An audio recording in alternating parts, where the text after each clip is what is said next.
Okay, I am Darrell Helton, and I did work here for a while, almost 30 years.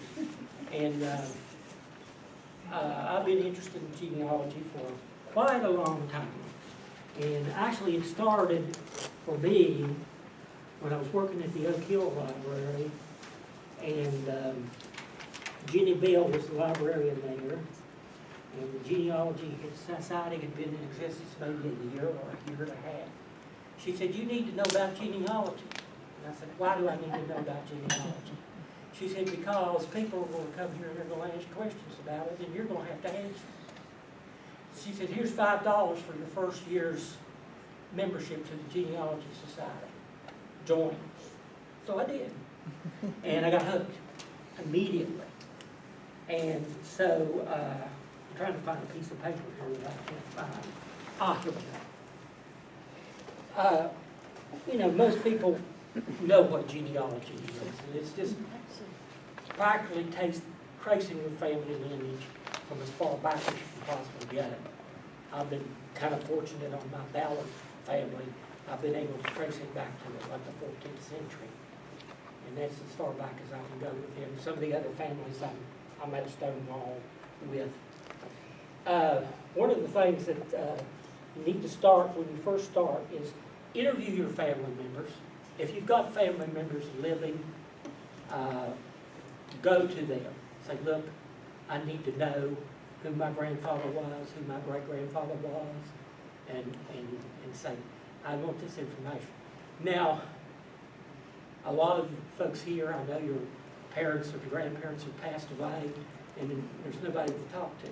Now, I had the same problem, but it's not insurmountable. It's not. I suggest when you first start that you start with census records.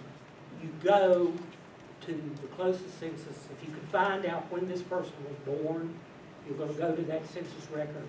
The earliest census is 1790, and that came out of Virginia, of course. And those only list heads of households.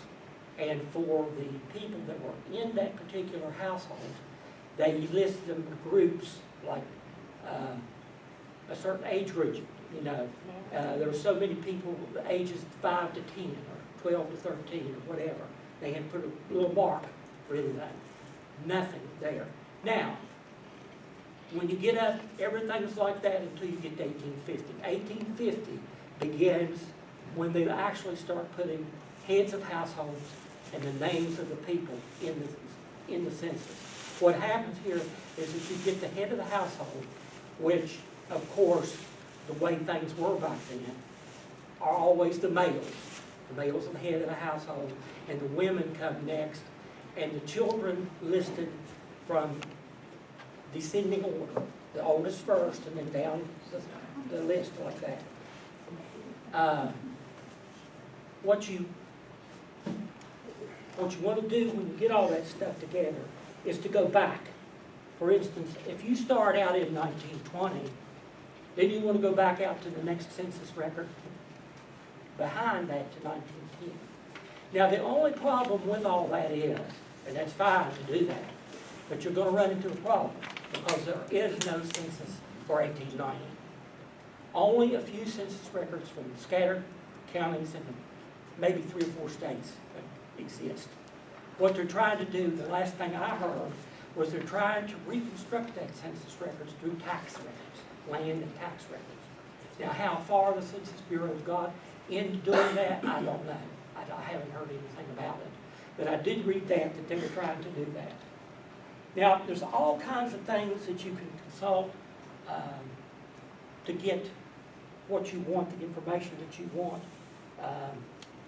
Online, they're putting more and more stuff online than they ever have before. Used to be you couldn't find anything unless you went to a book or anything like that. I think, I'm not absolutely 100% sure about this, and if any of you can tell me or confirm this, you still have to go to the courthouses to get the information. I don't think, at least I haven't seen anything online that gives you actual birth and death records from courthouse records. I believe you have to almost go to the courthouse and get those records. They consist of birth, their birth, death, and marriage records, divorce records, land records, deed records. Wills. That's just some of the stuff that you can get at the courthouse. Make sure that when you go, that you have an idea what you want to look at. You know, just don't go in there haphazard and say, well, I want this, I want that. You know, make sure you talk to the people at the courthouse and get their input about what they've got there for at that particular courthouse. Because some courthouses have extensive records, some don't have hardly any. Some are microfilm, some of the records, some don't have any. Yes? And some of them have spelling wrong. Oh, yes. I took a trip to Kentucky, was sitting right where I needed to be and looked, had the record I needed, but it was spelled so incorrectly that I gave up that day, not knowing that I was only a few miles away from the family farm. Mm-hmm. Yeah, you'll find that I had one certain person whose name I will not mention argued me because his name was spelled differently, that in another record that it wasn't his family. And I told this person, I said, that's not necessarily true. My name is spelled Helton. I've seen it Hy, He. I don't know how many combinations. But just because your spelling of your last name doesn't cooperate with the spelling of somebody, another spelling, doesn't mean it's not the same family. You know, it could be the same family, but they just spelled their name different. You know, so that's very, very important. If you run across the name of somebody and you think, well, this is not my family because it's not spelled the same way I spell it, look anyway, because it might be, and you never know. Now, I know you haven't looked at this. I'm just going to kind of get into this site because I want you to see this. Oh, let me see here. What site was this that you were on? Oh, anyway, here is the site. It's called diggingforancestors.com. Diggingforancestors.wordpress.com. Okay, this is you. I really like this site. I play around on the computer at home. There we go. There we go. Now, you can see here it says family charts and trees. These are all free. You can click on these. It's got all kinds of different types of charts on here. There's the family group sheets, census forms, and that's what I wanted to show you. Okay, this comes from the New Continent Public Library. These are examples of different types of census forms. I hope. It was. There we go. Just a little slow going on. Now you see this is the 1790 census. And this is what you can do if you've got a copy of these. It might be even better than to run off the originals. Of course you can run off the original off a microfilm if you want to. But if you want to fill in your own, you can fill in your own. And you can see right here where it says names of the head of families, professions and occupations, and each free white people, males, and each year it gets more detailed. The census records. As you come forward. As you come forward, the more details it has. And I'm going to try to show you More people. More information goes more details again. If it'll let me go back. Really don't understand this computer. Ah, that's right. All right, now here's 1800.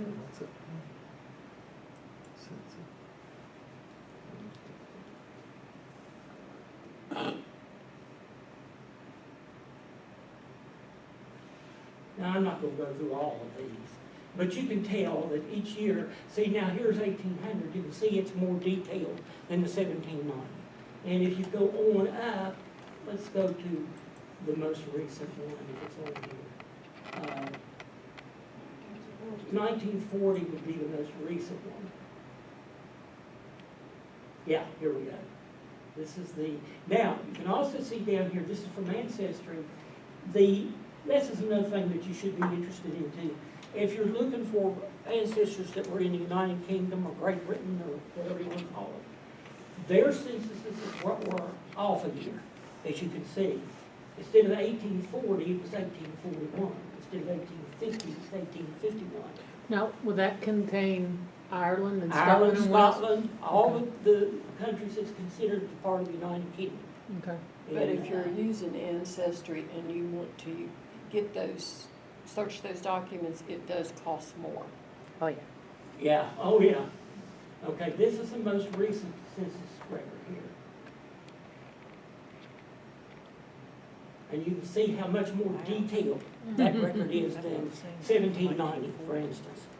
You know, and that's the most recent one. Now, what they have decided to do, and you all know that this is a fallacy, they figured that they would only issue the censuses every 72 years because in their minds, most people would be dead by That's that a time. lifetime. But we know, and I know, that that's not necessarily true these days. People are living up into their late 80s, early 90s even. You know. Don't tell I'm living proof. And I thought it was interesting, The new generation. I looked up my mother's, was on the she was born in 1929, and she was on the 1930 census as listed as 4/12. She was 4 months old. So they listed her as being 4/12 years of age. And they took the census. And you'll find that of people that were babies or whatever when the census was taken, that's how they listed their ages. However many months they were, under, with a 12 underneath it to signify that's 4/12, or however many 6/12 or 3/12 or whatever. But I really love this song. And this is one of these things I just hit up on by accident. And that's a lot of things. Really, truly, if you think about it, I call it serendipity, and which means luck, and it happens a lot, especially in genealogy. You know, you never know what you're going to find or what, you know. And I can give you a little bit of an example of that. When I was working here, a gentleman called up one day and said, I need an article about a train accident that happened in Colport, Raleigh County in 1914. And he said, I've got the date, I got it in there. I pulled it up on the computer, on the microfilm. It turned out that it was my great uncle's wife's father who had got killed in this train wreck. And I didn't even know it. I knew the year that he died and where he died, but I didn't know the circumstances behind his death. And he was an engineer, and he got killed, and his son was in the cab with him, and he got killed too at the same time in this train wreck. So you never know what you're going to find, or where your search will lead you is the thing. Now I do want to say one thing. They always tell you to make sure that where you get this material from, you know that it's accurate. And here's the way I look at that. I have to take a lot of it at face value because I can't go to England and I can't go to Scotland or France or wherever and check these records to see if they're totally accurate with what the people have been on there. I don't have that kind of money. I'm not a millionaire, I can't do it.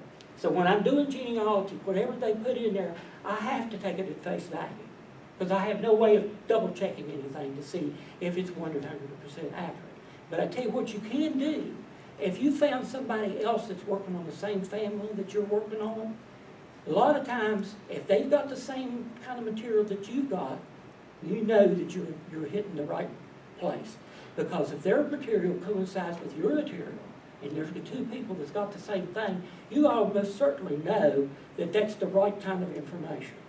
And even if it's 3 people or 4 people, you know that that's the right kind of information because they're coinciding with each other, you know. Or people can lie to you and tell you things. And I found that out the hard way. My great-grandmother had 15 different stories about how old she was when she came to this country from Scotland. She came over here, she said, with no one. I found the list. It was a whole list of people that she came with. It must have been 12 people that she came with at the same time. Said she only came over here with her grandmother. That's just what she told my father. She raised her. But when I went to the census records and immigration records and things like that to look, I found out that there was like 7 or 8 of them that came over here with her at the same time. Told her, lied about her age on the census records. Yeah, several times, in fact. Okay, I want to show you some other sites.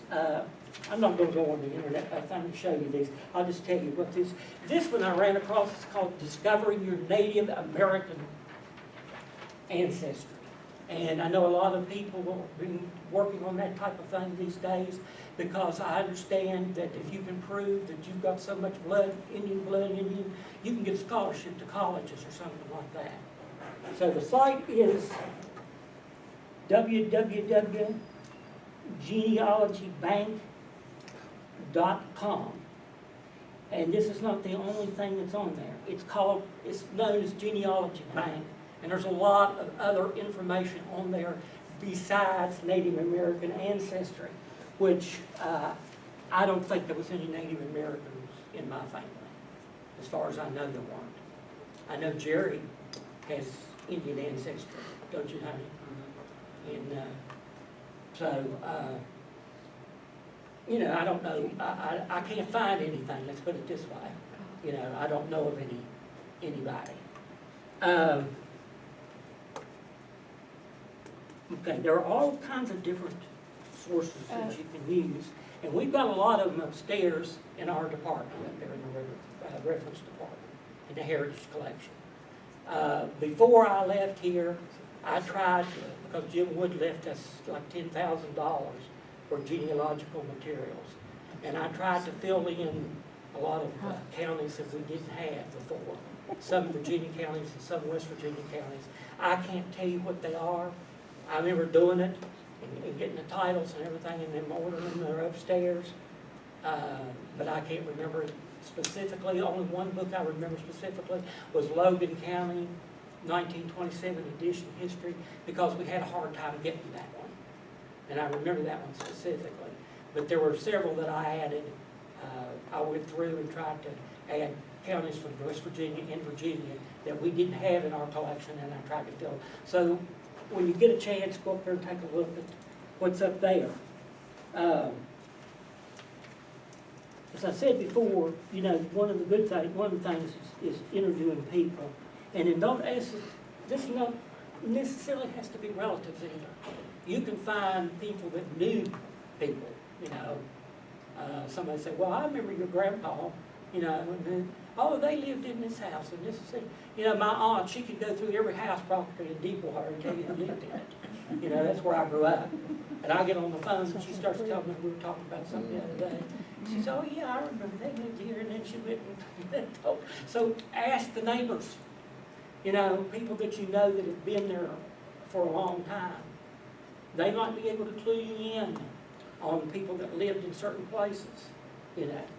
Now, some of the census records also had addresses on the sides. They'll write like some road or something like that when they were doing their research and everything. So that's a good thing.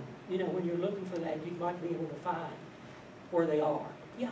What about property transfers in the That's courthouse? the courthouse. Courthouse. You can look through that. I had that experience because now I know why lawyers charge so much for a deed search.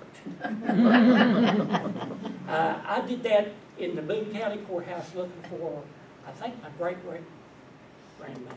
And I went through every property change in the deed books till I got to where the property went to the heirs.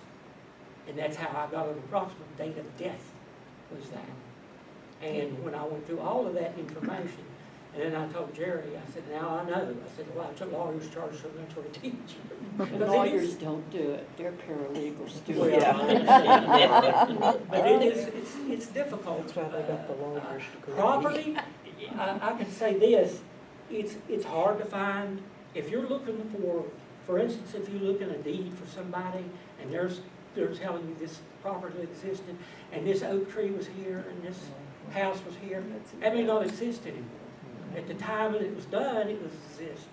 And I was looking for, one of my ancestors owned some property on the Conway River in Virginia. I looked and I couldn't find the Conway River. Renamed? Conway River. And what happened this is another love story. I had picked up a brochure while I was in Virginia with a map of Greene County, Virginia on it. And the border of the Greene County, Virginia is the Conway River. So see, you just, like, that was just, I was thrilled to death that now I know where they lived, you know. And this was like a brochure that you just pick up like at the Chamber of Commerce or something like that. You know, they have the little county maps on them. And I looked at it, and it said, bordering the county, Madison, I think Madison County, Virginia. And Madison and Greene County, and it's the Conway River is there. So that's where they own property, it's along that river. Now, where along that river, I don't know, and probably will never know. But at least I know an approximate place where they own. You know. If anybody got any questions? If you got any questions, don't, just throw your hand up anytime and ask. Is the census taken every 10 years? Every 10 years. And please, don't do like my sister did. Please fill out the papers, don't throw them in the garbage. She threw hers away the last time I had.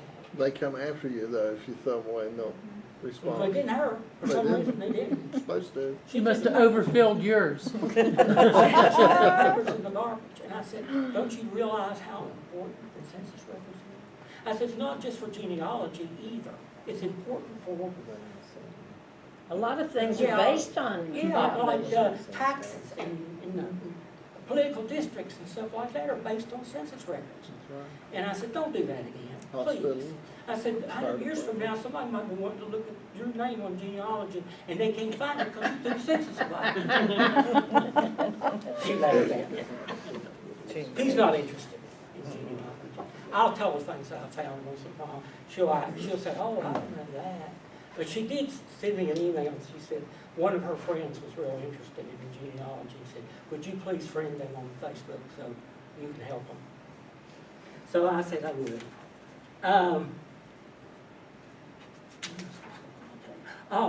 Find the Grave.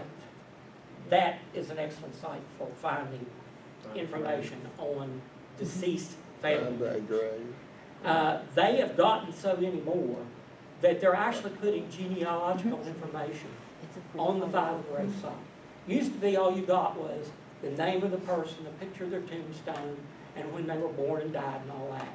Now, they're actually putting on genealogical information with the Find a Grave people that you find on there. And Find a Grave is now part of Ancestry. So Yeah, with I your think it is. Ancestry.com, you automatically get anything from Find a Grave. Yeah. It will come up. Well, it's free anyway. Yeah. You don't have to pay for it. Okay. Find a Grave, But it'll just pop up if you're yeah, on Ancestry. it has two different things on Find a Grave. One of them is famous people. For instance, if you're looking to see where Marilyn Monroe's buried, or Rudolph Valentino, or I know where Jane Mansfield's buried. okay, somebody like that, it'll tell you where they're buried and all that. But even on those, even on the famous people, they've got so many more. They're listing. I don't have this that I can show, copy it all, but this is. Most of you know that I'm a huge Civil War buff, and I have a book at home that's called the Directory of Staff Officers under Robert E. Lee. So I was looking in there the other day, and I ran across this man's name, Alfred Ward Grayson Davis. And it said Alfred Ward Grayson Davis was a general. He died at his home, the Cliffs in Greenbrier County. What in the world is the Cliffs at in Greenbrier County? Never even heard of it.